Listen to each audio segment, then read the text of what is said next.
Well, I suspect one of the issues, again, historians should never predict the future. They taught us that in graduate school. Never predict the future. You only make mistakes. So there's a caveat here. But this issue of human salvation and the salvation of all creation, I think that's an issue that at least I hear from young people now. What does salvation in Jesus Christ, human salvation, have to do with the planet, with the rest of God's creation? I think that is an issue that is going to be there. It's huge. It's huge, and it's something people really care about, and that could be one of the defining issues for the 21st century mission that was not there in the 20th century. It's certainly a question of how wide do our relationships stretch? Who is our neighbor? That's a good way to put it. Who is our neighbor? And is our neighbor the earth? So that's one of the issues, I think, that is going to be present in 2010 that was not there in 1910. And again, it's not going to be brand new. For some decades, people have been working on this. But the 2010 could provide a focal point where it becomes a breakthrough issue that defines the future. I was recently looking at the documents from the 1963 meeting of the Mexico City Commission on World Mission and Evangelism, and they talk there very strongly about, in effect, the dominion over the environment. Now that was 1963. Now it's saying we should share the fruits of nature with people who haven't had it before, but ultimately the human being is in charge of all this. And it was so anti-ecological, it was surprising to me, and I realized, wait a minute, 1963, I was alive in 1963, that wasn't that long ago. Think how much of people's theologizing around this issue has changed in 40 years. Oh, absolutely. I think even the question of dominion has been somewhat stripped of its legitimate meaning. If Christ is king, then it's a kingship from below, it's a kingship from within, from among. And if the kingdom of God, and I think the rise of kingdom theology in the last, say, 30 years especially, has really put an emphasis on this community of life. And that's another important issue. The kingdom of God has been a sustained issue for students from the 1800s.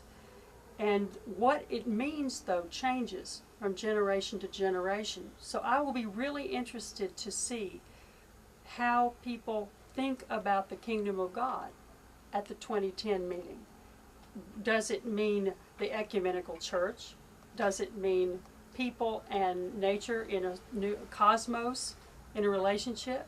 Does it mean the second coming of Jesus Christ? Does it mean us all working through history for the inbreaking of the kingdom?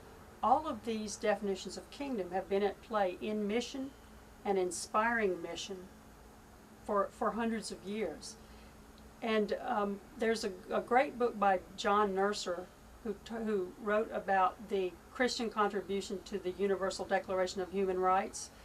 And he did a kind of survey and said that in the mid-1920s, the only group that had the kingdom of God, the only mission group he could find that had the kingdom of God as its overt goal was the World Student Christian Federation. In other words, you see the kingdom motif stretching through one student movement after another. And I'm very interested to see where that will be going in 2010. Why is that? Why such a student focus? I think it's because students are the people with a vision. Firstly, you're idealistic, you're visionary, you're not yet bogged down by your mortgage and your all of the care of elderly parents and the things that thwart your vision. And there's something about the idea of the kingdom of God, or the reign of God, or the realm of God. The realm of God. It moves us toward the future. It's a vision of universal relationship. It's a vision of everything coalescing into a consistent whole.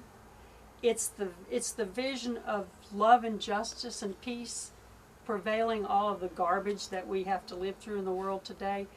And so young people see this vision of the kingdom.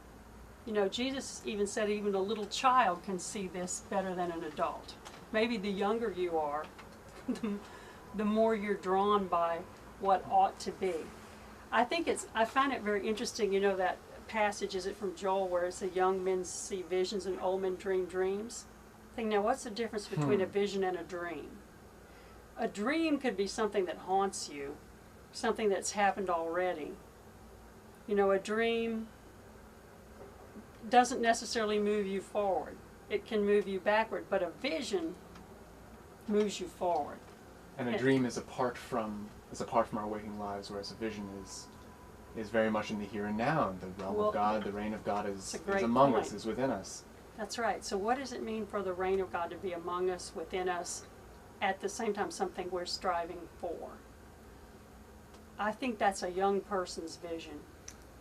And the younger you are, the more you're willing to sacrifice for that vision.